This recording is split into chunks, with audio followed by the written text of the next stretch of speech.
Um, it doesn't take much, Yeah. or cutting firewood, like you mentioned.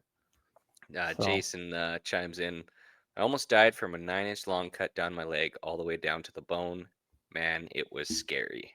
yeah, So, and that's also another psychological thing is like to experience that and then obviously to hopefully survive it. yeah. That's no small feat. No, it's So, not. I mean, mhm, we call it, it's a traumatic incident.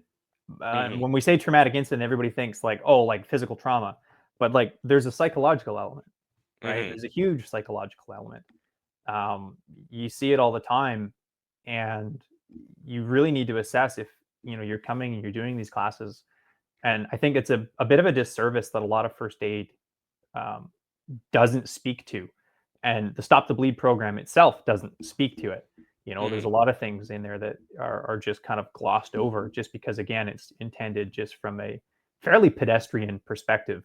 These classes, mhm. um, but there is going to be a psychological element to this that you really have to consider, and you have to put yourself in that position mentally and evaluate: am I prepared to deal with this? Mhm. That's one of the questions that I pose to every single class, right? And I paint the picture for them. You're dealing with an arterial bleed. You're going to have blood shooting 10, 15 feet out of this patient. There's blood all over them, blood all over the floor, all over the ceiling, over the walls. They're screaming. Other people are Mhm. screaming. Blood all over you, right? It's the Yeah. worst day of their life, worst day of your life. Most amount of blood you will ever see.